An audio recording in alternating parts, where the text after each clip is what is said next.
Hechos de los Apóstoles, capítulo 1, versículos 13 y 14. Y lo vamos a leer con el poder del Padre, del Hijo y la dirección del Espíritu de Dios, del Espíritu Santo, dice de la siguiente forma. Y entraron, subieron al aposento alto donde moraban Pedro, Jacobo, Juan, Andrés, Felipe, Tomás, Bartolomé, Mateo, Jacobo, hijo de Alfeo, Simón el celote y Judas, hermano de Jacobo. Todos estos perseveraban unánimes en oración y ruego con las mujeres y con María, la madre de Jesús, y con sus hermanos. Así lo dice Dios en su palabra.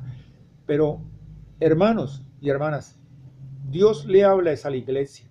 Dios le habla a la iglesia. Dios nos usa a nosotros como esa fuente, como ese canal de bendición para llevar un mensaje. Por eso cuando nosotros vamos a llevar un mensaje, lo primero que tenemos que tener nosotros es la llenura del Espíritu Santo, la dirección del Espíritu Santo, porque es Dios a través del Espíritu Santo lo que nos dice, lo que tenemos que decir a esas personas. Porque es palabra profética. Aunque no soy un profeta, yo hablo palabra profética. Siempre lo he manifestado. Nosotros en las oraciones tenemos que ser unánimes. Si nosotros miramos lo que dice la palabra del Señor, dice, y todos estos perseveran unánimes en oración y ruego con las mujeres. Todos unánimes, todos unánimes en oración y ruego. Siempre lo he manifestado yo, siempre lo he manifestado mi persona. Nosotros, cuando estamos en oración, en un recinto, en la congregación, la persona que está al frente es aquel que tiene la autoridad que Dios ha delegado en él. El resto de personas que están allí, el resto de hermanos y hermanas, niños y niñas, lo que tienen es que estar apoyando la oración, unánimes en la oración. Unánimes quiere decir que tenemos que estar de acuerdo, porque la palabra del Señor escrita está y dice lo siguiente, dice, ¿andarán dos juntos si no estuvieran de acuerdo? No. Entonces, nosotros tenemos que mirar lo que Dios dice en su palabra y escrito está. Están unánimes en oración. Y vamos a ver por qué estaban unánimes. ¿Y por qué tenemos que estar nosotros unánimes? Siempre les he manifestado, yo les he manifestado que las oraciones como se hacen comúnmente, que el uno ora por una cosa, el otro por otra, el otro por otra, allí no hay absolutamente nadie de acuerdo. Y esas oraciones no pasan a ninguna parte. La palabra es clara y nos dice Dios en su palabra en el libro de Revelación 5:8, dice, y del 8 al 3 en adelante, dice que las oraciones de los santos suben al altar de Dios.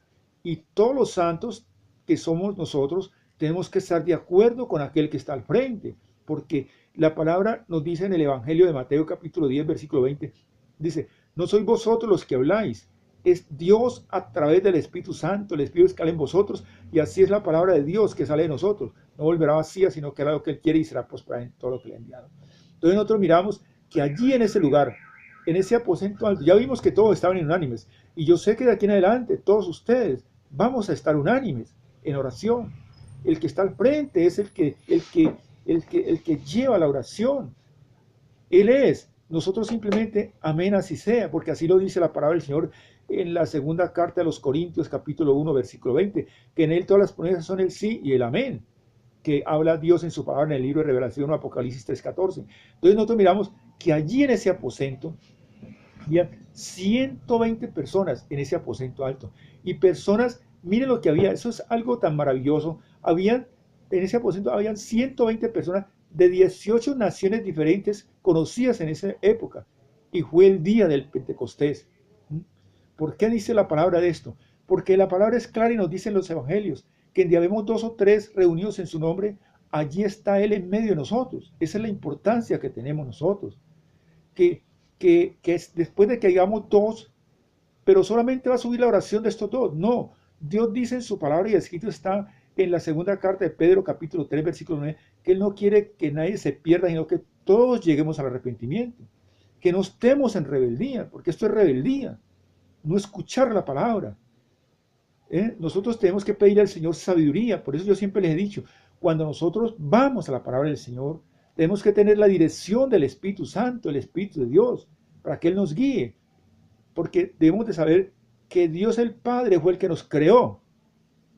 Cristo Jesús vino y nos redimió del pecado con su sangre, hasta la última gota de su sangre que Él derramó por ti y por mí.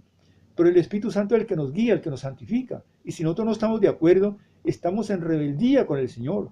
Y en este momento Dios nos muestra a través de su palabra. Lo vemos y siempre lo he manifestado en el Evangelio de Mateo, capítulo 25, 1 en adelante. Dice que el reino de los cielos será semejante a 10 vírgenes. Pero Dios nos sigue contando en el relato ahí en el Evangelio de Mateo que habían 5 prudentes y 5 insensatas. Quiere decir que habían 5 rebeldes, no echaron aceite. Y el aceite es la simbología bíblica, representa al Espíritu de Dios, al Espíritu Santo. Eso es lo que tenemos que saber. Entonces, nosotros vemos cómo se cumplieron los días del Pentecostés. Entonces, fueron cumplidos, estaban todos unánimes, juntos. Así lo podemos ver en el capítulo 2. Estaban todos unánimes y de repente vino ese viento recio. Entonces, de repente vino un viento, como un viento que llenó todo el aposento. Y todos fueron llenos del Espíritu de Dios, del Espíritu Santo. Entonces, ¿qué es lo que tenemos que hacer nosotros? Aprender a ser unánimes, aprender a ser obedientes, aprender a escuchar la voz de Dios. Porque una cosa es saber escuchar la voz de Dios y otra cosa es escuchar la voz del hombre, porque cuando es la voz del hombre se está escuchando la voz del mismo diablo que no lo reprenda. Por eso dice la palabra del Señor y escrito está que seguís la corriente del príncipe de este mundo. ¿Y cuál es el príncipe de este mundo? Pues el mismo diablo con los demonios lo reprenda. Entonces nosotros miramos todas estas cosas y de repente vino un viento recio que llenó allí todo el aposento. Y todos fueron llenos del Espíritu Santo, del Espíritu de Dios. Entonces vemos que allí se le aparecieron lenguas de fuego, repartidas en cada uno como de fuego, y se sentaron sobre cada uno de ellos. Entonces nosotros miramos que allí se cumple en el versículo 4, y fueron todos llenos del Espíritu Santo, y comenzaron a hablar en otras lenguas. Allí dice la palabra del Señor, y hablaban en otras lenguas. Entonces vemos como el Espíritu Santo les decía que hablasen. Entonces, si nosotros tenemos que pedirle al Señor que nos llene del Espíritu de Dios, del Espíritu Santo, como lo dice Dios en su palabra, y escrito está en el Evangelio de Mateo capítulo 3, versículo 11, que Él es el que nos bautiza en el fuego y en el Espíritu.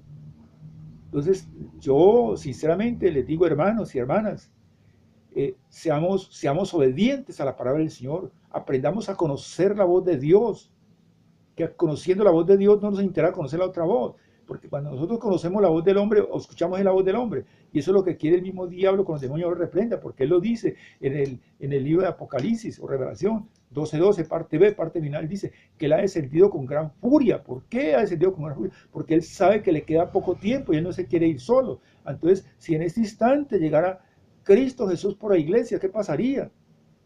Siempre he manifestado. Entonces pasaría como aquel hombre que hizo una gran fiesta y resulta que vio allí una caja muy grande, muy linda, muy hermosa, con un moño muy lindo, y dijo: voy a abrirlo a ver qué me han traído allí. ¿Y cuál sería la sorpresa de él cuando abrió esa caja? E encontró que no había absolutamente nada. Y así mismo pasará ese día si siguen esa rebeldía. Llega Cristo Jesús por la iglesia, pero él también se lleva al Espíritu de Dios, al Espíritu Santo, y todos correrán allí al templo para encontrar un templo vacío donde no hay absolutamente nada. Y ya ven, ahí va a haber el crujir y el lloro y el crujir de dientes, pero ya es demasiadamente tarde. Entonces, en este momento es el tiempo de que nosotros volvamos nuevamente a escuchar la voz de Dios, pidámosle sabiduría, pidámosle revelación. Hermanos y hermanas, amigos y amigas, les habló un servidor en Cristo, Milciades Gómez. Que las bendiciones de nuestro Señor Jesús Cristo llegan hasta acá con ustedes. Esto no es una prédica, esto es una enseñanza. Amén.